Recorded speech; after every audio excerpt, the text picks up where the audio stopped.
आबराए हरमज़ में अमरीकी बहरी बेड़े की मौजूदगी के बाद चाइना और रशिया ने भी अपने बहरी बेड़े समंदर में उतार दिए। मामला क्या है, आमिर रज़ा से बात करते हैं। आमिर भाई, चाइना और रशिया खुलकर मैदान में आ गए हैं, उनके बहरी बेड़े भी आबराए हरमज़ में उतर गए हैं, क्या मामला है? ये बिल्कुल लेटेस्ट खबर है और ये मेरा ख्याल है जंग रोकने का एक वाहद रास्ता रह गया था कि बराह रास्त रशिया और चीन जो है इसमें इंटरवीन करें। ये असल में सालाना मशक़ें हैं जो की जाती हैं आबनाए हरमुज़ के अंदर, ताकि उस वाटर लाइन को जो है महफूज किया जाए। इनको कहा जाता है कि जी ये मैरी टाइम सिक्योरिटी के नाम पर ये मशक़ें होती हैं, लेकिन इस साल ये मैरी टाइम सिक्योरिटी के नाम पर नहीं हो रही।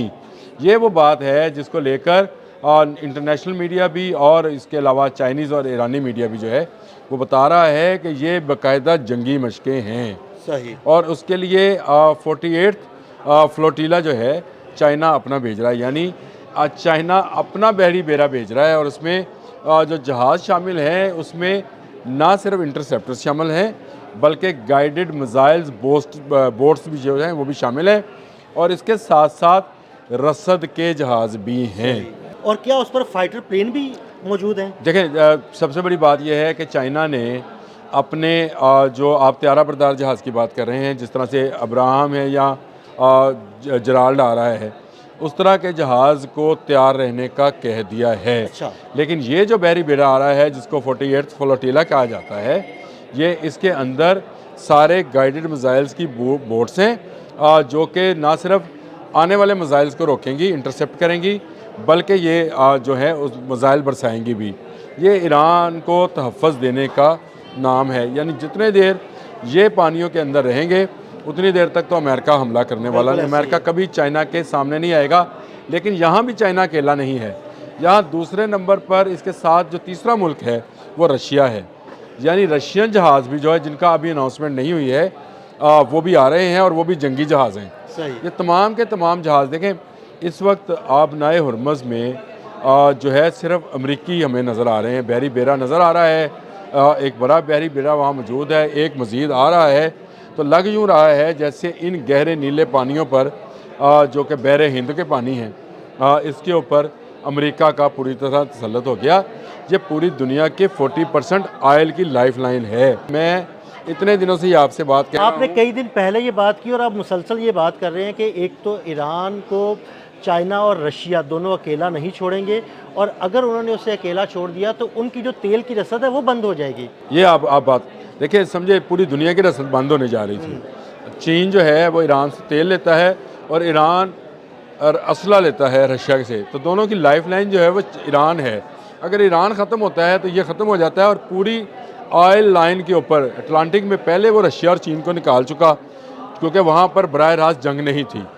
अब इन बोट्स के जो फ्रेगेट्स हैं, इनके होते हुए, इन मिसाइल बोट्स के होते हुए अमेरिका ऐसी हिमाकत नहीं करेगा। जराल्ड और फोर्ड को जब मूव कराया गया तो उसके बाद ये हिकमत अमली चेंज की गई। वो मैरी टाइम सिक्योरिटी जो मशक़ें थी 2026, उसको जंगी मशक़ों में तब्दील कर दिया गया है। आमिर भाई ठीक है, आप ये बहुत बड़ी इलाक़ाई, मैं आपको बता रहा हूँ, बहुत बड़ी इलाक़ाई तब्दीली है, और इसकी खबर हम आपको ब्रेक करके दे रहे हैं कि इन मशक़ों को जंगी मशक़ों का नाम दे दिया गया है। ये ईरान के अंदर बाकायदा इसका नोटिफिकेशन जारी हो गया है।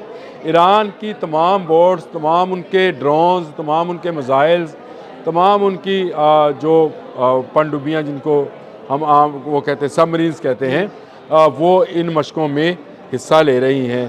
तो इसका मतलब ये है कि ये मशक़ें ईरान और रूस और चीन की मुश्तरका जंगी मशक़ें नहीं हैं, मुश्तरका जंगी दफ़ा है, जिसके लिए जहाज़ दोनों मुल्कों से आएंगे।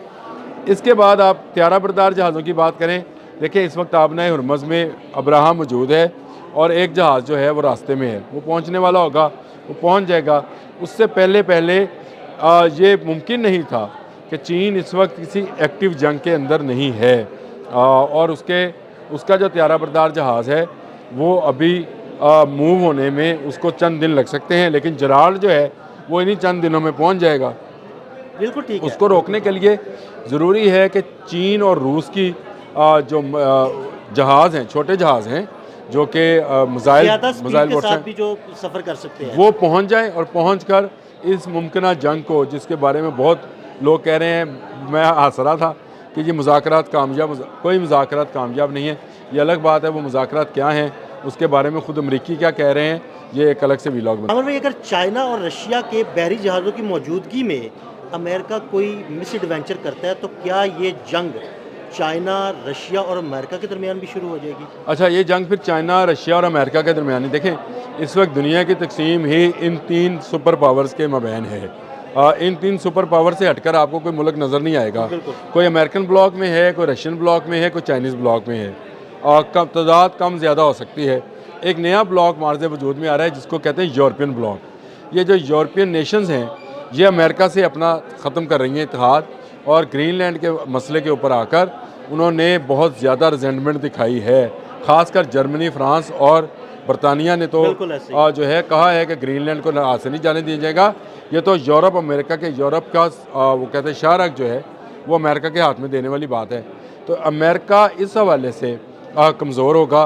दूसरा, चीन और रशिया के आने से मैं आपको बताऊं, मिडल ईस्ट की जो इस वक्त क्या कहेंगे सूरत हाल है, जो इस वक्त करंट जियोपॉलिटिकल कंडीशन कह लें, आप इस वक्त जो सूरत हाल है मिडल ईस्ट की, उसमें बहुत सारे ममालिक के मफादात भी चीन और रशिया से जुड़े हुए हैं।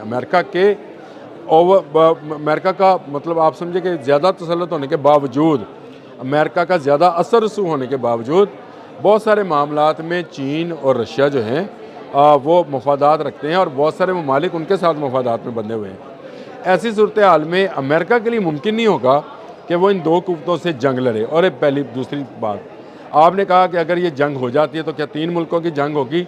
ये फिर आलमी जंग होगी। ये 3 मुल्कों की जंग हो, देखें अगर ये इतनी बड़ी जंग थी तो मैं आपको सिर्फ ना 2-3 मसाले बताने लगा हूँ।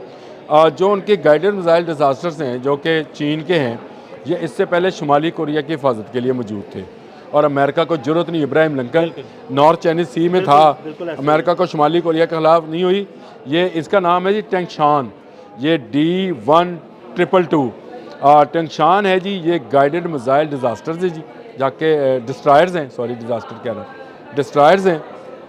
और ये कोई भी आने वाला मिसाइल जो है उसको डिस्ट्रॉय करने की रखते हैं। फिर इनके बाद डेंगजिंग है, ये गाइडेड मिसाइल फ्रैगेट्स हैं, ये भी इसमें शामिल हैं। और फिर उनके लिए ताइहा एक सप्लाई चेन है जो कि जहाज़ों पर मुश्तमिल है।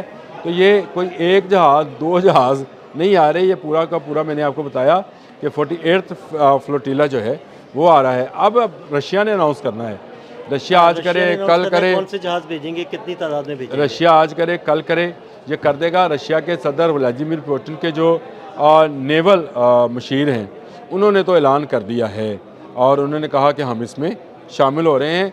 तो ये वो मशकें जो कि मैरीटाइम सिक्योरिटी के लिए थी, यानी आप जो स्मगलर्स के ख़िलाफ़, मैरीटाइम सिक्योरिटी से मतलब आप समझते ही हैं कि समुद्री हदूद के अंदर आप अपने जो जहाज़ हैं सफ़र है महफूज हों, लेकिन इनको जो है वॉर एक्सरसाइज के अंदर तब्दील कर दिया गया है। ये बड़ी ख़बर है, ये ब्रेकिंग न्यूज़ है मेरे हिसाब से कि ये अमेरिका को कुछ वक्त के लिए रोक सकती है। बहुत शुक्रिया आमिर रज़ा जी। बिल्कुल, आमिर रज़ा ने बड़ी तफसील के साथ इस सारे मामले पर रोशनी डाली। अदील अहमद और आमिर रज़ा को इजाज़त दीजिएगा। अल्लाह हाफ़िज़।